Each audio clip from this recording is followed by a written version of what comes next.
Merhabalar, Gül'ün Mutfak Aşkı YouTube kanalına hoş geldiniz. Bugün kanalımda dondurucudan çıkarttığım malzemelerle güzel bir yemek tarifi hazırlayacağım. Tarif için 1 kilo ortadan ikiye kestiğim domatesi bir kase içerisine aldım.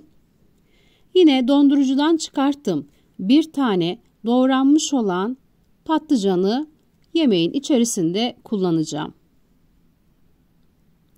Hazırlamış olduğum lezzet hem pratik hem de lezzetli, güzel bir tarif oldu. Sizlerle de paylaşmak istedim. Dondurucudan çıkarttığım patlıcanı direkt kızgın tavayla buluşturdum. Buzu çözülmeden tava içerisine almanızı tavsiye ederim. İçerisine yarım kahve fincanı kadar sıvı yağ ekledim. Yarım kahve fincanı sıvı yağ içerisinde dondurucudan direkt tava içerisine attım. Patlıcanı kızartacağım. Eğer ki buzunun çözülmesini beklerseniz patlıcan kararır. Yazın nasıl patlıcanı soyup kızartıyorsanız aynı lezzette olduğunu söyleyebilirim samimiyetle. Renginden de sizler de görüyorsunuz zaten. Hiçbir şekilde renginde kararma ya da renginde değişiklik olmuyor. Benim hazırladığım bu patlıcan yöntemini dilerseniz kızartma olarak kışın tüketebilirsiniz. Oturtmasını türlünün içerisine her bir şekilde hazırlayabilirsiniz yemeğini. Patlıcanı tava içerisinden aldım. Kızarttıktan sonra tava içerisine orta yağlı 50 gram kıymayı ekledim. Kıymanın buzu çözülürken ben büyük boy kuru soğanı doğrayacağım. Tarif için büyük boy bir tane kuru soğan kullandım. Doğradım.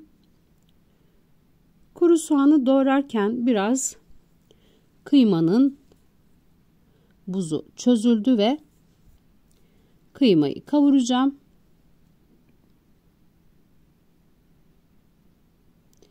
Kavrulmuş kıymanın üzerine doğramış olduğum kuru soğanı ilave ediyorum.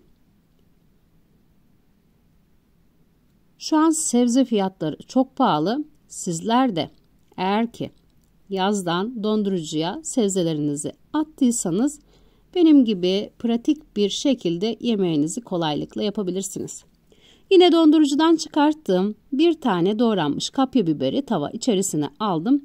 Soğan kavrulduktan sonra içerisine 4 tane doğranmış yeşil biber ekledim. Kapya biberi ilave ettikten sonra. Öncelikle tava içerisindeki malzemeler: 50 gram kavrulmuş kıyma, bir tane büyük boy doğranmış soğan, bir tane kapya biber, 4 tane yeşil doğranmış biber ekledim. 3 diş sarımsağı da ilave ediyorum tava içerisine. Her zaman söylüyorum, ben yemeklerin içerisine sarımsağı doğrayarak ilave ediyorum. Lezzetinin daha iyi geçtiğini düşünüyorum bu şekilde. İçerisine yağ eklemedim. Patlıcanı kızarttığım yağla kıymalı iç harcı da hazırladım. Tava içerisinden kıymalı iç harcı da alıyorum. Sonrasında 1 kilo dondurucudan çıkarttığım ortadan ikiye kesilmiş domatesi kızgın tava içerisine alıyorum. Bu aşamada ocağın altı yüksek ateş olarak yanıyor. Yüksek ayarda.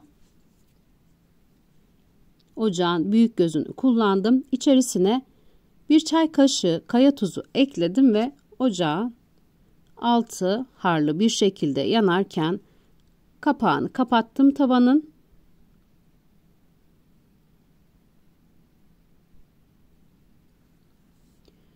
Biraz yumuşamaya başladı domates. Sonrasında ağzını kapatmadan domatesi iyice pişmesini sağlayacağım. Üzerindeki kabuk kısmını alıyorum.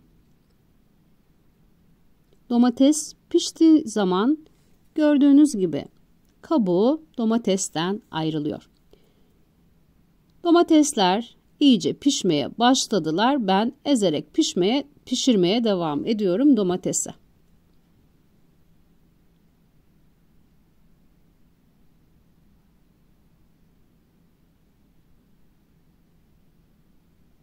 Sizler de bu güzel lezzeti akşama ne pişirsem diye düşünürken eğer ki dondurucunuzda varsa bu malzemeler kolaylıkla yapabilirsiniz. 1 çay kaşığı karabiber, 2 çay kaşığı pul biber ilave ettim. 1 çay kaşığı 7 baharat ekledim. Sonrasında karıştırıp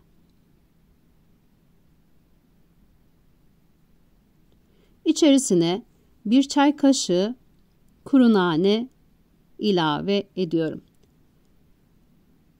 Baharatlarını, acısını ekledim. Domatesi hem pişiyor hem de eziyorum domatesi.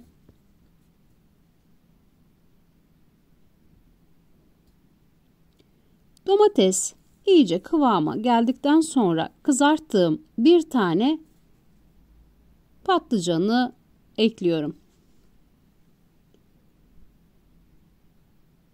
Patlıcan, hazırlamış olduğum domates sosu biraz pişip çektikten sonra yine hazırlamış olduğum kıymalı, biberli, soğanlı karışımı ekledim. Tüm malzemeler iyice birbirine karıştı, pişti. Görüyorsunuz. Lezzeti şahane bir yemek oldu. Zaten içerisine kullandığım malzemeler herkesin sevebileceği lezzetler. Üzerine 5 dilim aç bitir kaşar ilavesi yaptım. Ağzını kapattım. Üzerindeki kaşar eridi ve bu güzel lezzeti ocaktan alacağım.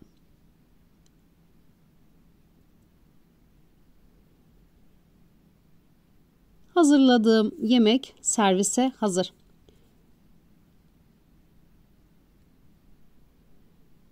Bir gün önceki videoda hazırladığım ekmekle sizlere göstermek istiyorum.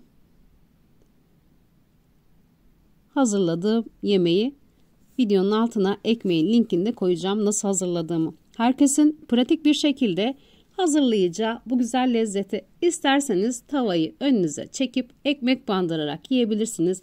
İsterseniz tabaklara ayırıp servis yaparak yine yiyebilirsiniz. Şimdiden hazırlayacaklara afiyet olsun. Kanalıma abone olmayı ve beğeni yapmayı unutmayın lütfen. O güzel yorumlarınızı videomun altına bekliyorum.